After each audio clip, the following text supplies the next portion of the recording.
Hello and welcome to the Fit and Free podcast. This is a podcast for women who want it all, to feel strong and confident in their bodies, as well as enjoying a sneaky mug on a Friday night. I'm an exercise physiologist and sports nutritionist, here to teach you how to achieve your body goals without food and your body controlling your life. So let's jump in. Hello and welcome back to another episode of the Fit and Free podcast. In today's episode, I have another special guest, one of my clients, Alana. In today's episode, we talk about the most important things that helped Alana break free from the diet mentality and helped her get in the best shape of her life, how she was able to find food freedom, and the mindset shifts that she had to make in order to reach her goals. We speak how she overcame the fear of weight gain and the top tips for managing all of life's stresses. So let's get into it. Hello, Alana. Thank you so much for jumping on with me today. First of all, I would love if you could tell us what you do and what does life look like for you now? Hello, thanks for having me. What do? I run my own HR consulting business. I'm a wife. I've got two little men. They're age 8 and 10. We have a really active life. I'm sure if there are any listeners who have young kids, you will totally be seeing and hearing that stage of life.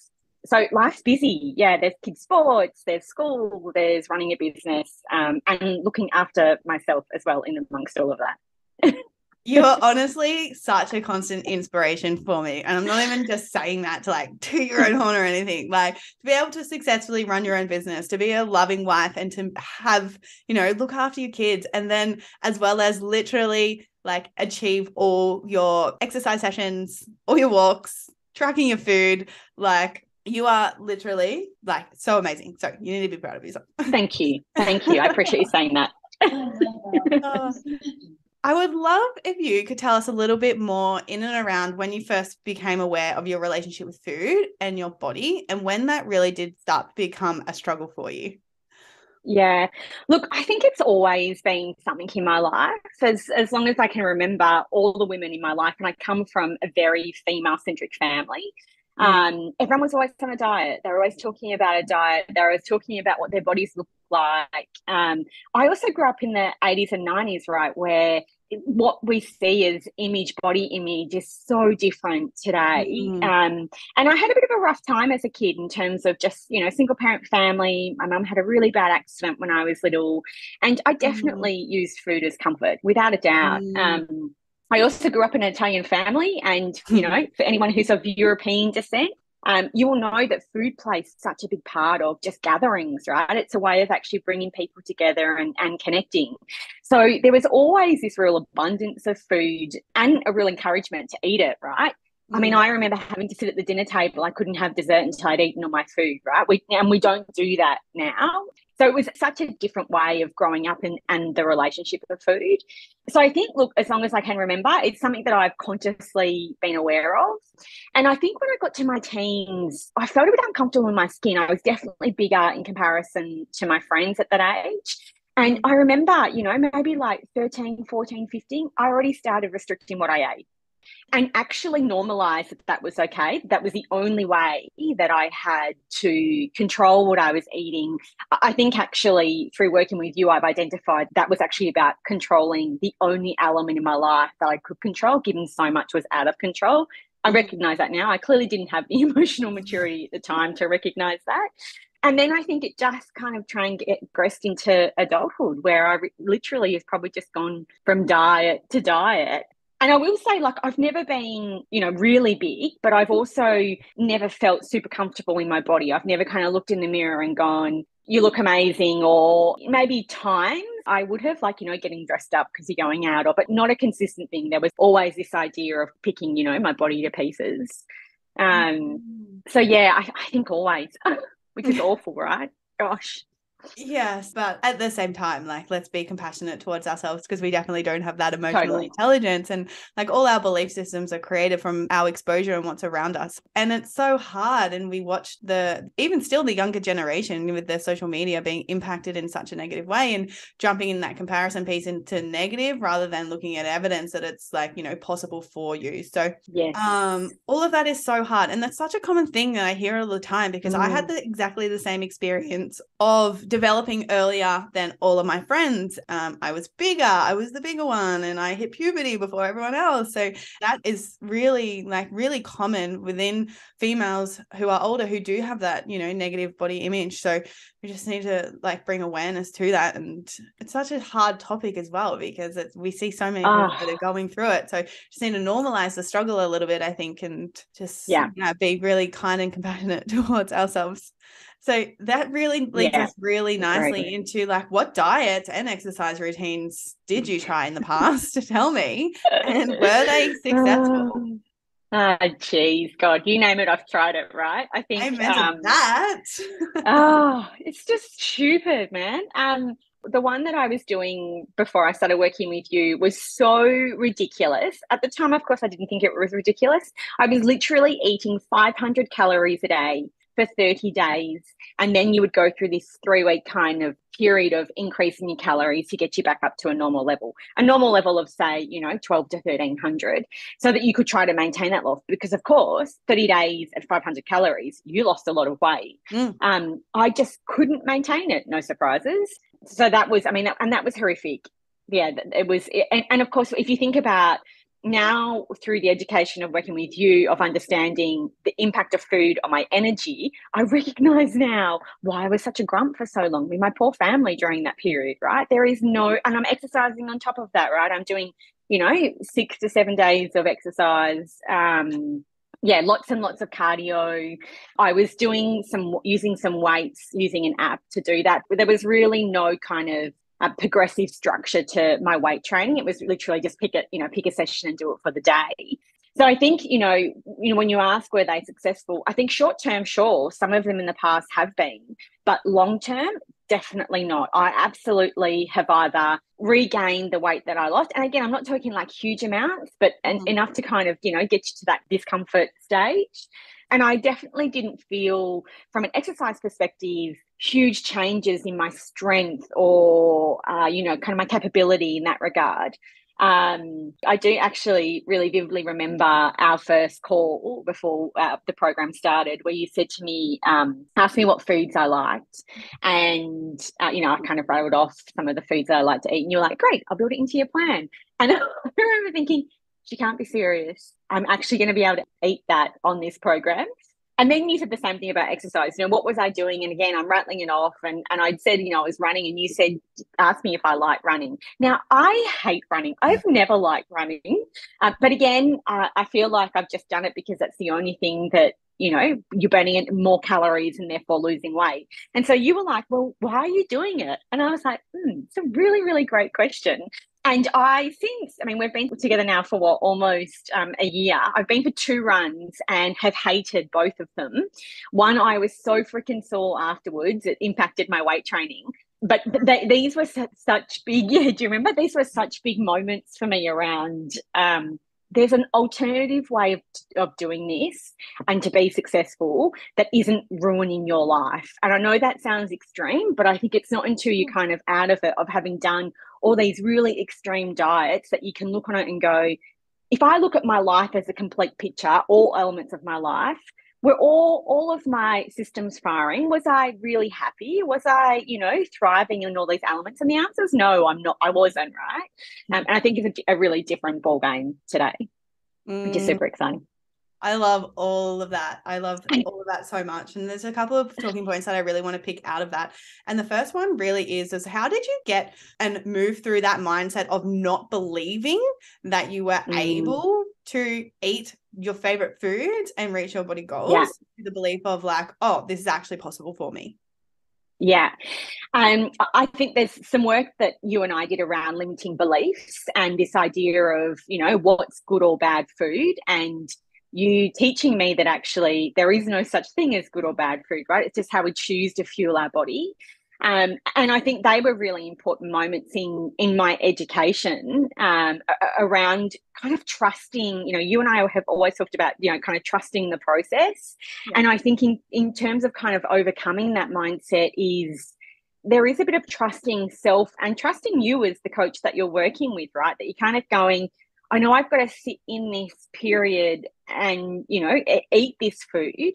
And the first period, I was excited to be eating the food that I was eating and kind of like, this isn't going to last, right? I can't continue. At some point, this food is going to come out of my diet. And I think, certainly I probably ate, when I, look at my diet then versus my diet now, I definitely ate more foods like, pizzas and burgers and that sort of stuff that I'd homemade through the, the menu plans that you put together for me. And that's not really my normal way of eating in terms of what my body naturally likes. But definitely at the start, I was like, I really wanted to kind of go for this because I had this kind of permission almost that I could eat it. And it was a bit of a test, I think, to myself around, can I eat this and still, build muscle and get strong? And the answer is you can, but it's not easy. I'm definitely not going to sit here and say that I felt comfortable through all of that. I definitely had plenty of moments of going, oh, this is uncomfortable. And I'm eating all these carbs, right? And we've been like told carbs is the devil and thinking this is going to be on my butt tomorrow for sure. Yes, absolutely. And what would you say the one thing is that really helped you when you were sitting in that discomfort? Like what were you actually doing to, not let that discomfort derail you and then go back to those restrictive behaviors? Yeah. So I think there are a couple of key tools that you gave me early days to really help me listen to my own intuition around eating. Really listening to my hunger. So, this kind of scale of, 1 to 10, how hungry am I? That has been a game changer for me. I think, again, in moments where because we've restricted our diets for so long, when you're in front of food that you would in the past have considered bad food, we're gorging, right? We're probably not even really all that hungry. And so really, and even still today, it's become so intuitive for me to kind of, before I eat, as I'm eating, and then when I finish eating, kind of saying, how hungry am I on that scale of 1 to 10? Like, am I still hungry? And like all people, right? I've got days we are more hungry than others. And so there's another snack that kind of comes into my day. So I think that's been a game changer in terms of really listening to my body and being mindful of the cues that my body is giving me. And even actually stopping to eat if I haven't even finished my whole meal, right? Which I never would have done in the past. I would have continued to eat that whole meal, but actually being really mindful as you're kind of going through of kind of stopping and just asking that question. And I think the other thing linked to that is this idea of satisfaction. The amount of food that I've eaten over the past that has been so damn boring and unsatisfying just is totally ridiculous. When I love food and we have amazing food around us, in Australia. So as I've been like preparing food is really saying, how satisfied will I be from eating this meal?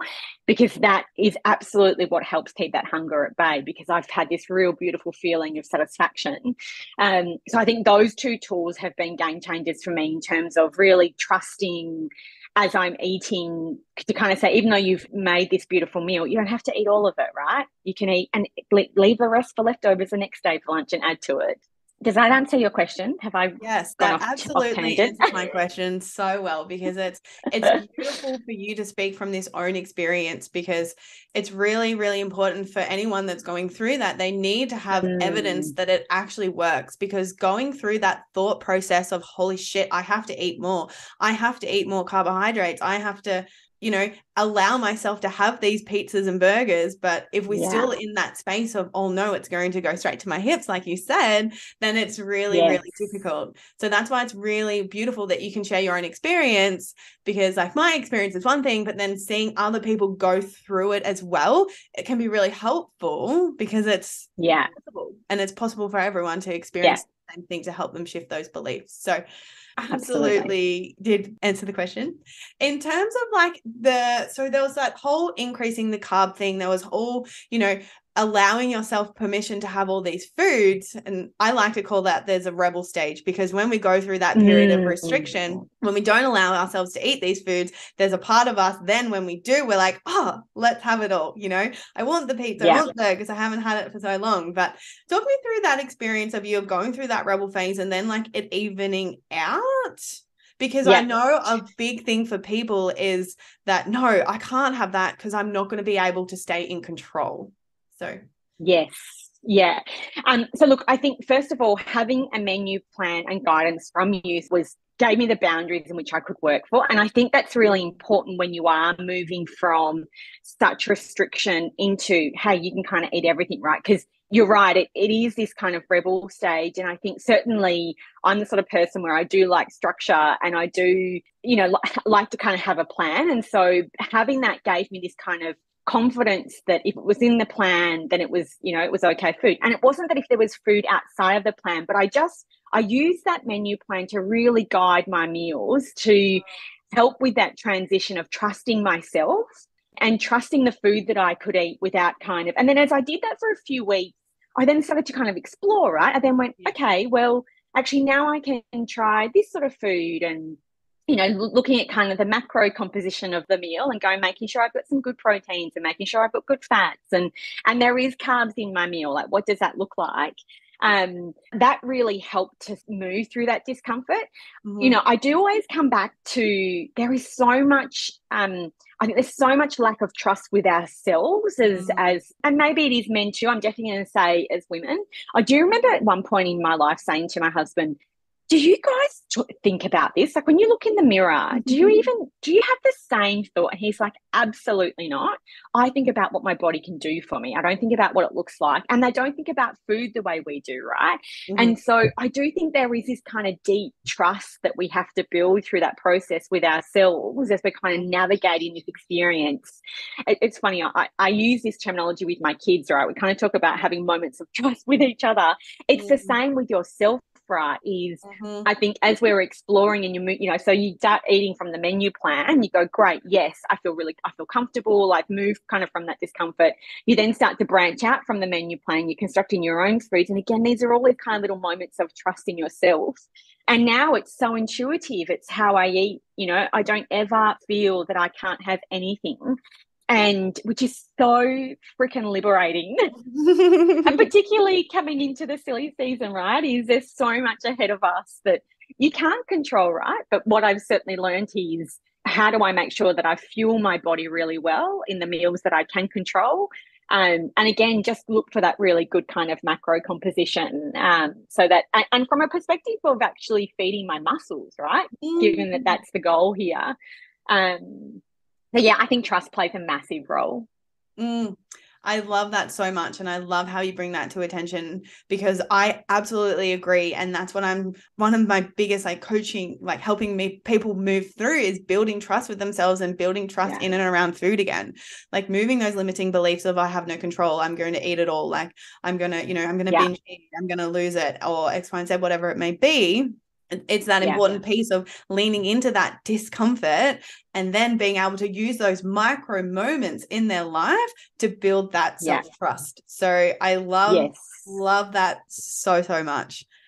In terms of all of that, how did you really overcome the fear of weight gain and the fear of increasing our calories? Because I know it's such a common thing of women, weighing themselves frequently. And then looking at the scale and then being like, oh no, it's increased. I have to restrict, or, oh, it's decreased. That means I'm doing so well. I'm so good, X, Y, and Z.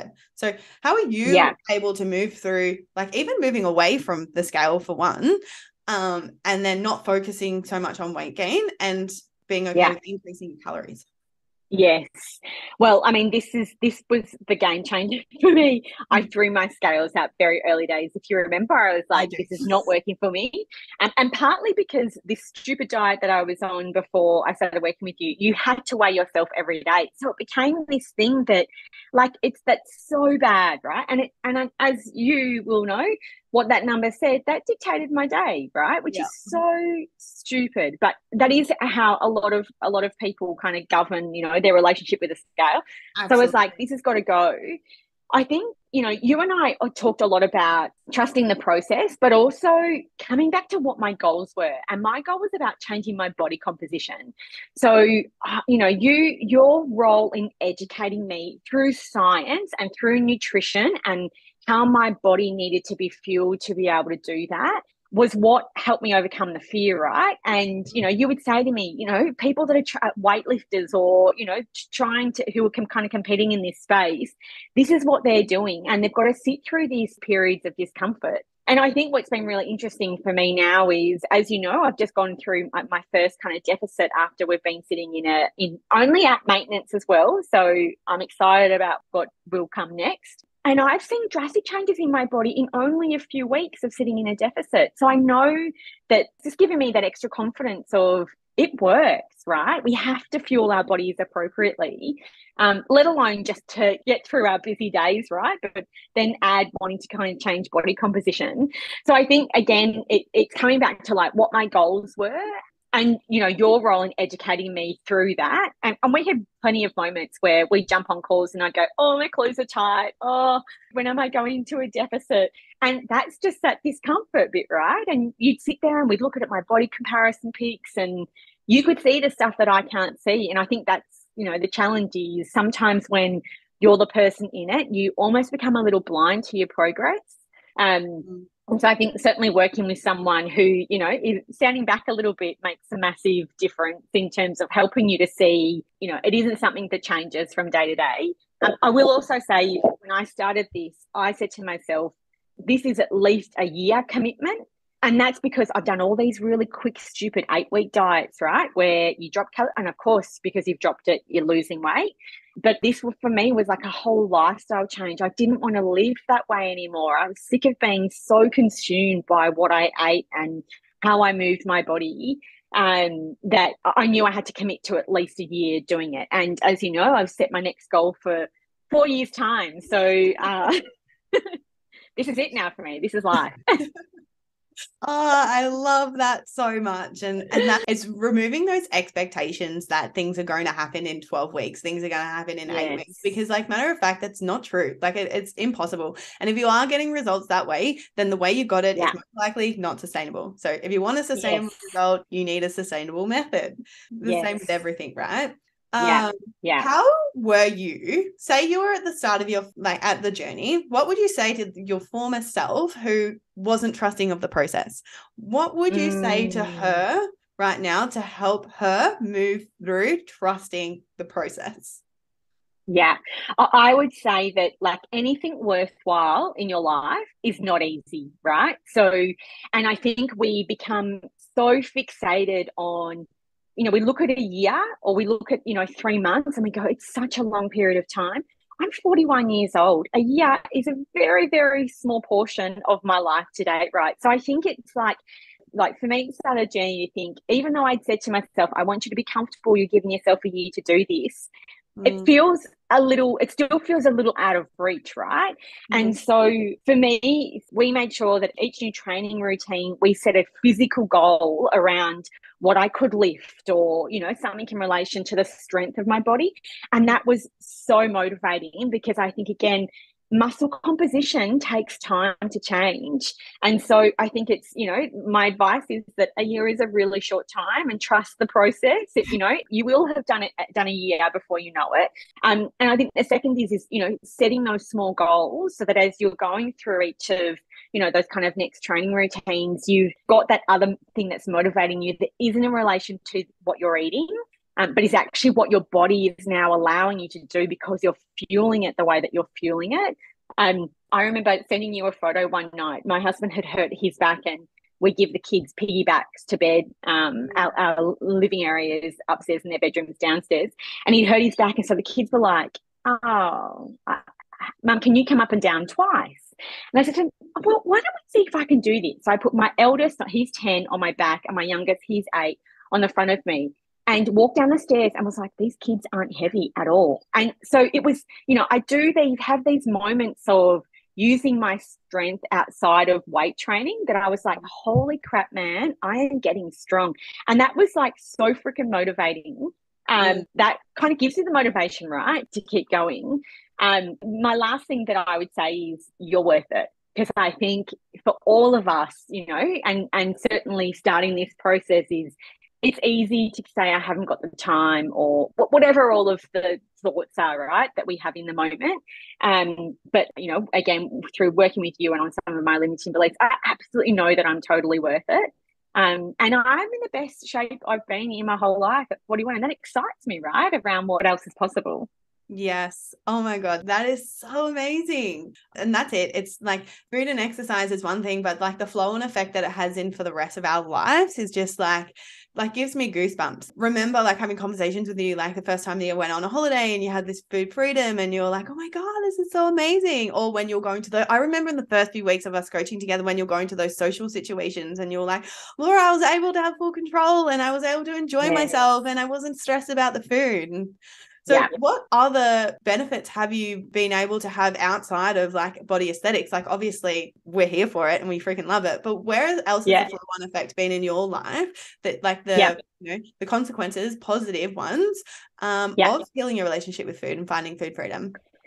Yeah, look, I think the social thing is a massive element of this, right? You know, the amount of times that I've been in social settings and I'd be thinking about, oh, I really want that, but that is not that's such bad food. That's not the right food for me to eat. Or I'm going to have to go for an extra run the next day because I'm going to eat it. Or it's actually just how much it consumes your thinking when you're there.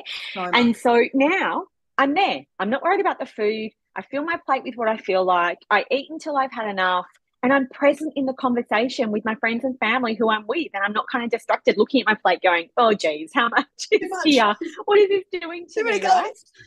Yeah, exactly. I think I think that just is the overwhelming, change for me. And even just, the thinking about food in my day, it's just not there anymore. It's, and again, and when I say thinking, I mean the judging, right? The judging and the making yourself feel bad for what you might want to eat or what you end up eating. I mean, how many times in the past I would have, had a meal where I've totally gorged and then be like, right, I'm not eating for the rest of the day now. That's totally it. Like I'm done. Or even worse, not eat all day because you're going out for dinner and then get to dinner and you're so freaking starving, you end up gorging anyway. So I think all these social things have been huge. The other thing that I would say though is that my overall energy, I mean, I'm pretty energetic anyway, but I think I feel much more balanced because I have more balanced nutrients in my system. And it's interesting, I notice my hunger levels more in an appropriate way that is like they're real, if that makes sense. Like I think sometimes when you restrict so much is you think you're hungry, which you probably are, but now for me it's like, well, I've done more training or I've had a tennis session or and there's this kind of pleasure around actually now fueling myself because of that activity. But yeah, without a doubt the social thing is a huge thing. God, I wish we didn't do that to ourselves. I know, but it's so right. It's like as soon as we're stuck in that cycle, and it's that cycle that's feeding back into it, because if we can't get rid of that restriction mentality, of course it's not going to change, because it's that constant, the restriction is fueling like the binges or the overeating periods. And until we actually change our mindset and our thoughts and get rid of that diet mentality is truly when we're actually going to be able to be free with food and then be able to change our body composition so easily, because once that's all under control, honestly, like the maintenance phase and dieting phases are easy, right? Absolutely. Yeah. I mean, the other thing that I will say is, I'm not going to sit here and say that I get this perfect all the time, because that's not life, right? Is if I've got my period and I eat more chocolate than I should and I've kind of gone over my calories for the day, then so be it. You have taught me that you just get back on plan the next meal, right? Like it's one meal out of how much of your week. And I think that would be the other thing is I used to focus so much on what I ate a day, whereas now I look at actually, what if I consumed over my whole week and has my whole week been in balance? Because there are days where we're hungrier than others, we've been more active. And so, our body needs that fuel.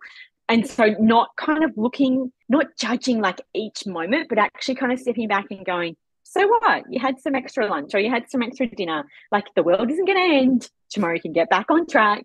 No use writing off the whole day, right? Like I used to do that. You'd have a meal and then go, oh, I may as well eat bad for the whole day. I definitely don't do any of that. But I absolutely have meals where I overeat. And I'd be, I don't want to give any impression that I'm totally perfect, because I'm far from. Yes, but then it's that difference of being able to develop that mindset. And that's that whole thing that I talk about all the time in terms of like you've changed your lifestyle, you change your identity, you change who you are in order to then be able to reach your goals. So how were you able to let go of that perfectionism mindset, because I know there are so many women struggling with that. It's if they're not perfect, then what's the point? If I'm not if I'm not getting my exercise right, then I'm not going to reach my goal because I'm not perfect. I don't get my food right, so what's the point for eating right for the rest of the day? So what was some really big things that helped you move through that specific mindset? I think you almost have to consider it an experiment, right? Is to think about giving it a go and proving yourself wrong, proving that you can do this and still be strong and not fall off the wagon and sustain this way of eating long term. You know, as I said, I've been doing this now for almost a year, and there is no way I am going back to any other way of eating.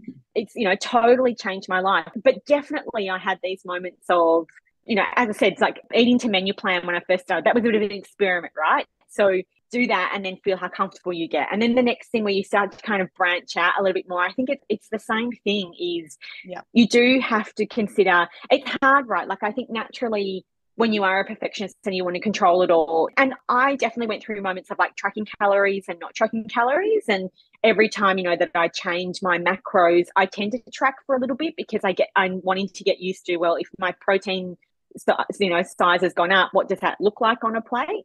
But I intuitively know now what my food needs to look like on a plate, right? I've done it long enough now to know what that portion of chicken looks like, or, you know, the portion of turkey or any sort of food that I'm eating, the portion of pasta and gnocchi, all of the great stuff. That I think it is just moving through those almost like little experiments so then you can trust yourself. And then taking those body composition photos, right? Because that is the evidence to say that it's changing. You know, without a doubt, I am weighing more. And as I said, I have got rid of my scales, but I did weigh myself. But my muscle definition is freaking hot. And I've got shape in places I've never had shape. And that's what I was going for, right? And so that's where I think relationship with scales starts to become really dangerous, because it is not a reflection on actually what your body looks like. And if I was to do, I know that would totally derail me if I was focused on that number. It just doesn't even, I actually remember recently weighing myself and feeling so freaking liberated because I went, interesting. And that was it. There was not this spiral of, okay, I'm not going to eat anything for the rest of the day because that number was bigger than what it used to be, or, you know, where it totally changes the course of your day because you've seen something that isn't where you think it should be. It didn't even kind of get on my radar. It was like, interesting. I'll let Laura know what that number is now, but not like, you know, but that was it. There was no downward spiral, which that for me, that was like a huge moment of relinquishing that relationship with a scale. Yes, and that's so empowering, and I'm so happy that you're able to look at it like that now, and that's so freaking amazing. And that just brings back to the point of like how important it is to have, you know, specific goals that you're working on and focusing on those specific things, and then making sure your actions are actually lining up with those specific things. It was back to like pulling back to when you're like, you know, Alana came to me and when she was sitting through, you know, that discomfort phase, and she was like, her clothes are feeling tight, and she was like, oh, I want to go into the calorie deficit. And then that's the important part for me as the coach, to be the educator for one, but then knowing and being like, no, this is part of the process, this is normal, this is what has to happen in order for you then to reach your goal. But if we pulled you out too early, then those actions are then not alignment with your end goal. So it's really important to be making sure your actions are lining up with what you actually want to achieve, because just throwing in more cardio and restricting calories is not helping you get a toned physique, right?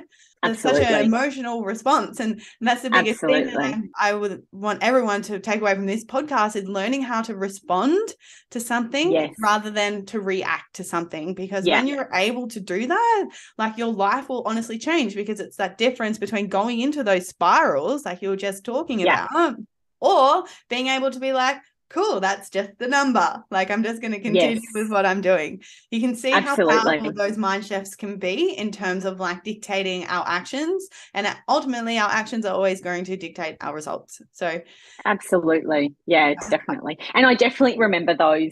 I would say to you, I want to get into a deficit, you know, my clothes are feeling tight. And you'd say, where is it coming from? like what's driving it. It was never some logical thought. It was totally emotional. It was all about my mindset. It was, based on a limiting belief of kind of comparison and what I should look like. And, and I think I said to you this week, I bought a new pair of freaking damn shorts because my butt has got more muscle and they look amazing, right? So it was like, move on from the old shorts, just buy a new pair. Yes, absolutely. And that's why it's so important to, wanting to change your body composition. It's so important to be working on your mindset and your own limiting beliefs or all your belief and your patterns, because until you really understand what's going on in your little noggin, is really going to be like the success of your results that you're going to get. And that's in every area of your life, right? Like in your 100%. Career, in business. And it's just so powerful topic. And it's something that definitely needs to be working on at the same time as your nutrition. Exercise. Absolutely. Yeah. And then the last thing that I really want to pick your brain about, because like we said at the start, you're so inspiring, being a mom, boss business babe, so consistent with your food and exercise. How do you manage it all? How do you show up for yourself? How do you juggle your 10 hats? Yeah, it's not easy. And I think if anyone thinks it is, then they're kidding themselves. But I'm a massive believer of putting my own oxygen mask on first. And that's been a real deep value of mine for certainly as long as I can remember, definitely since having kids. And so having something else that I need to kind of really overtly worry about. And I just know I'm a better human when I have put myself first. If I'm scraping the bottom of the barrel for me at the end of the day, then no one's getting the best version of Alana. Like, I'm so clear on that. The other thing that I will say is, and I use this quote a lot in my business work, is, every system is perfectly designed for the results it gets, right? So, I use this in my work when I look at like organizations and the cultures that they currently have. It's the same for all elements of your life, right? If you are getting a particular result, you have designed your systems perfectly for that result. So for me, when I think about goal setting, it's not actually about the goal. The goals are the destination. The systems that you design to get to the goal is actually where your success comes from. So for me, I am a morning person, and I wake naturally around kind of 5:30 the latest. And I've always done that since having kids, because it's the one time of the day that I can get my exercise in before the whole house wakes. So that's when I exercise. I exercise in the morning and do get my weight session in. I have a home gym, which is awesome. I've just continued to fit that out with equipment as you and I have been working together. And I want to be really clear. It's not like I've got a room that is set up as this beautiful gym in my garage amongst bikes and with a boat and all this sort of stuff. So it's not, I don't want to give an illusion of having a grand, beautiful gym with mirrors. There's definitely none of that in my gym. So I've got really great routine around when I exercise. My clothes that I exercise are out the night before. All these little things are part of the systems that enable me to be successful in, putting myself first and making that time. What's actually been really nice about my weight training is my husband has now started to join me in those sessions. And, we get this lovely time, just the two of us in the morning before the kids wake, which I think, at the end of the day, when you're coming, you've had dinner and the kids are in bed and you kind of get that time together, it's not really quality time that you're getting as parents, right? Yeah. And so that's actually been really lovely for us, just as a couple, to kind of have that time together. Menu planning, which you taught me, that is like my savior, because life is so busy, right? So, I plan all my meals, breakfast, lunch, dinners, and snacks. And when I say I plan, is I literally have a piece of paper that I go, what are my options for breakfast, lunch, and dinner? And there's usually two options for each meal, just to keep life super simple. I do some prep if I need to, depending on what the meal is. Otherwise, I just shop to make sure that I've got all that food in my house, so that when I'm hungry, I've got the food at my disposal that I know fuels my body well, and I am satisfied from eating. Now that takes me like 10 minutes to do, right? So I think these little things that you put in place are so critical to ensuring you can be successful. If I deeply believe that what gets in the way becomes the way. So if we convince ourselves that we don't have the money all the time, or we can't prep food or whatever that looks like, then that becomes your reality. I mean, that's the power of the mind, right? Yep. So I also know that living this way is an amazing example for my kids, right? To see me as a female business owner, to see me putting myself first, all that stuff is such a great example to them, and what they should expect to see for other women in their lives and for themselves, right? But as I said, I'm not perfect. Some weeks I get this right, and other weeks it's like a shit fight from Monday to Friday, and I think, oh my God, how did our whole family actually survive this week? But I work hard to make these choices because they're important to me and my family. But I would say, you pick a couple of things and we just do them really well. And for us, that's exercise and menu planning, and then just making sure that everything else around that is as organized as we can. We have this saying in our house, if it's not in the calendar, it doesn't happen, right? The calendar is really important. I love that so much. And I think people undervalue like how the simple things can just help so much, because we're always looking for this, like, this magical thing that's going to fix everything. But like, honestly, the power of meal planning, and I drill this into all my clients, is planning meals. Yes. Because and I know it's very overwhelming at the beginning for everybody, but like, as you just said, it literally takes you 10 minutes now. So it's just something that's so helpful, and it's become so easy. Did you ever, in amongst that and putting yourself first, and that's so important, and us women, but because we're so loving and we really value others and we're always trying to help because that's just our nature, did you ever experience guilt of needing to put yourself first? And if you did, how were you able to move through that? Look, not really, because since having the kids, it's been so important to me to do that, to have that time for exercise, even if it was just walking. For me, it's a sanity thing as well. And I've always involved the kids when I've exercised. So I remember when the kids were tiny and I'd have them in bounces and I'd be jumping up and down in front of them and their little heads kind of, going up and down, watching me. So no, I haven't, but I think purely because I've done it for so long and I probably worked through the guilt. Definitely recognize that when I haven't prioritized myself, that I'm not a very nice human being, because for me, exercise is like that stress reliever. And so when I haven't had it, I mean, I vividly, like, I can remember periods of, like, particularly when the kids were really young and not sleeping well and, all that sort of stuff, and not doing it. And my husband would say, have you gone for a run or have you walked recently? Maybe you should do that. I'll take the baby, you go for a walk. And I'm a different person afterwards. So I recognize that even just from my well-being, how important it is. But I totally recognize that that's a thing a lot of parents, right? Yes. And like, I am exactly the same. And I laugh at you because of, like, Niels used to say that to me. He was like, have you worked out? Have you gone for a walk? Like, have you eaten enough? Yes. Right. All of that. Yeah. It's so important, because it's so powerful when we're, we are better people when we're able to come from that like cup-filled place. So I love that you're able to prioritize that and really, act in your values in that way, because you are a better person when you do look after yourself. Moving into, what is your biggest advice for anyone who is struggling with their relationship with food or their body?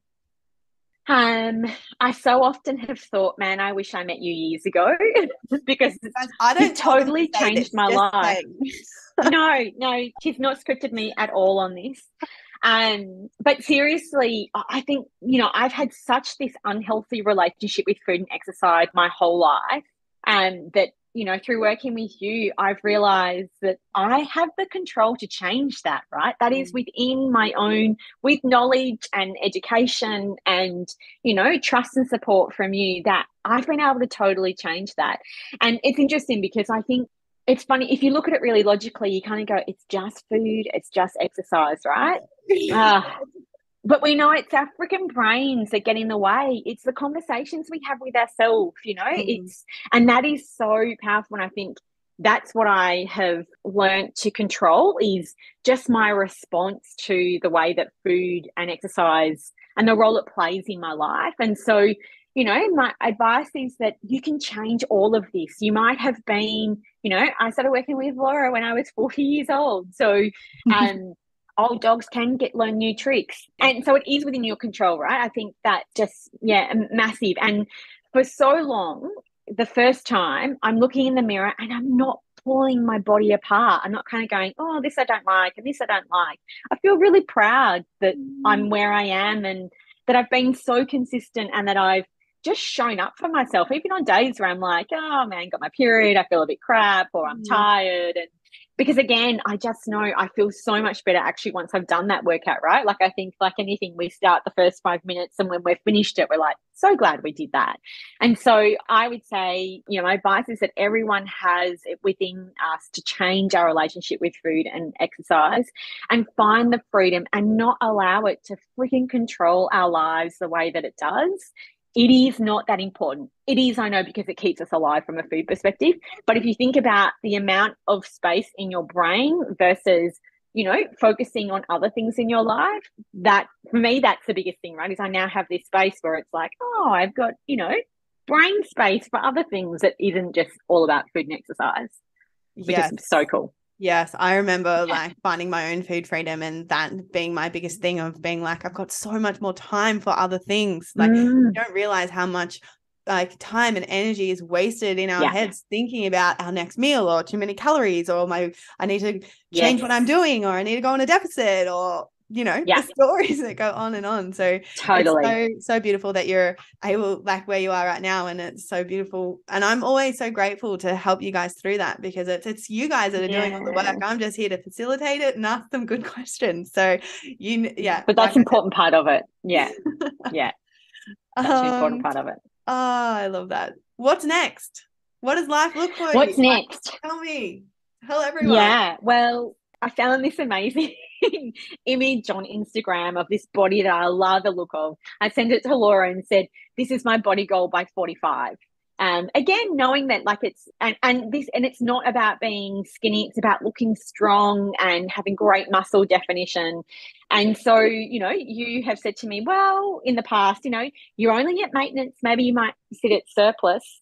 And your response on my Insta post was, you know what this means, right? And I was like, yes, it's a surplus. So I want to continue to build these muscles, right? Like I want to be fit and strong. And I know that as I get older as well, this sort of training is so important for my health. But I just feel better for it, right? So my goal is to continue to do what I'm doing, continue to trust myself, continue to work with you and have the trust in you to guide me and pull me into line in those moments where, because again, no one's perfect when I kind of go, I want to get into a deficit.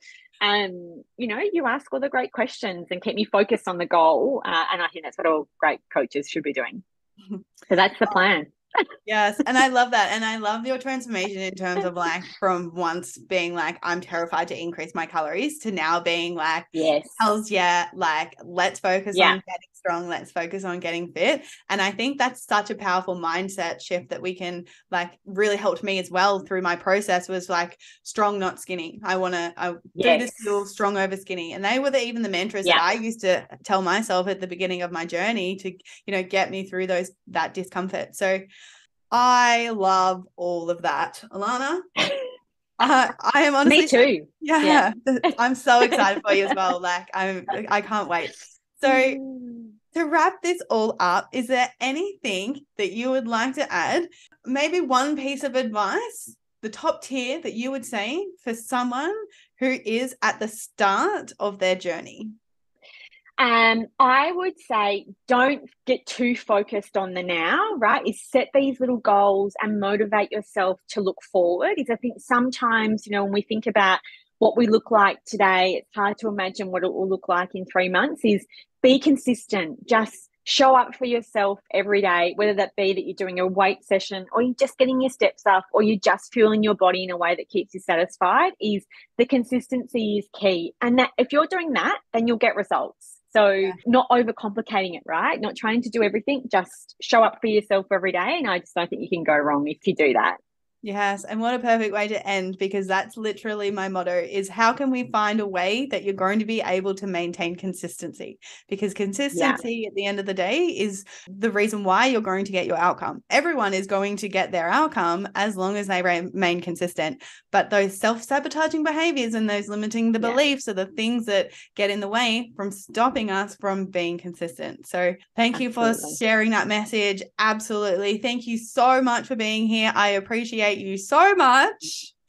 Same back at you. Thank you so much. I couldn't have done it without you. And that is a wrap of another episode. Thank you all so much for being here. I really do appreciate it. And I will see you all in the next episode.